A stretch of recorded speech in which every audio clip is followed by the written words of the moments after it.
Joining now is my colleague Simon Marks from Washington, D.C. Hello, Simon. It's going down to the wire. The poll pundits predicted that it's going to be a very, very tough road to re-election for Donald Trump. Are they still saying that? Well, it clearly is going to be a tough road, but I think it's worth making the point briefly that this is not the landslide that Joe Biden and his campaign strategists had hoped for, and that perhaps had Joe Biden managed to win Florida, we'd be having a very different conversation right now. But within the last few minutes, one of Joe Biden's top campaign aides has said that it is a foregone conclusion that the Democratic candidate will reach 270 delegates in the Electoral College. That all-important number that he's got to get to if he's going to win the keys to the Oval Office. We know that within the last 90 minutes or so, the counts in Wisconsin and Michigan are moving in his favor. There are still millions of postal votes that have not been counted in Pennsylvania. The Secretary of State in Pennsylvania says only about 50% of the mail-in ballots have been counted there. We've learnt that the U.S. Postal Service in Georgia, and we're still waiting for the outcome of that race,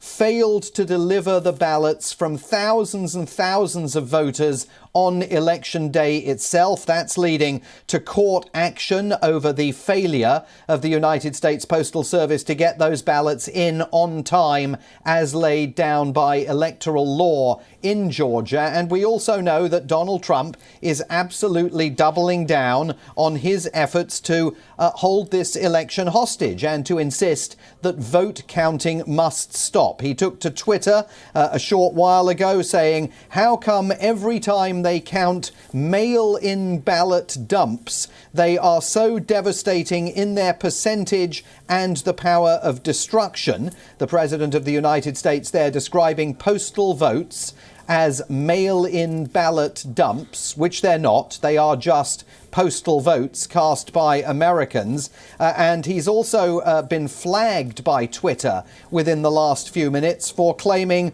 that last night he was leading in many Democrat-run states. Then one by one, his lead started magically to disappear as surprise ballot dumps were counted. Twitter has said that that claim is disputed and may be misleading, as indeed it is, because, again, these are postal votes. Every one of them has as much weight as a vote cast by any American who showed up at polling stations. But the president wants to stop those votes from being counted.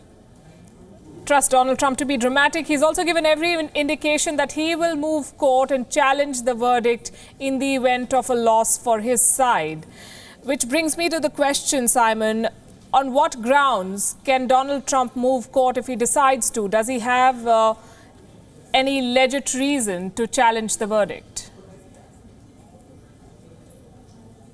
Well, it's very hard to see what his basis would be. I mean, this is not going to be the first time that his campaign has tried to shut down consideration of postal votes. They were in the Supreme Court last week, and the Supreme Court said no. In North Carolina, in Pennsylvania, you've got to count the votes, and you can do it even 9 days in North Carolina after Election Day, provided the postal votes are postmarked on Election Day or before. I mean, it's never been a controversial notion here that in order to figure out who's won a presidential election, you count all the votes. But that is now a controversial notion after President Trump has spent months sowing disquiet about the sanctity of America's electoral system, falsely advancing the entirely untrue claim that millions of ballots are fraudulently cast in every American presidential election. That's not true. It does not happen.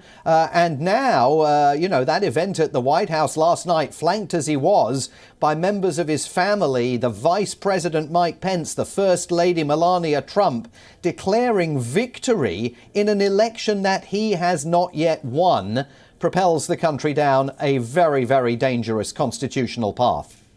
Simon Marks, thanks very much for bringing us those updates and the perspective there. I wonder how Americans see all of this. Is there a sense of resignation? Are they excited? Do they want to know the result? Or have they have they sort of left it to the systems to figure out who will be their next president? Thank you for watching Gravitas on WION's YouTube channel. If you want to stay up to date with what's happening around the world, then subscribe to our channel and don't forget to like and share. Thank you very much for watching WION. The World is One.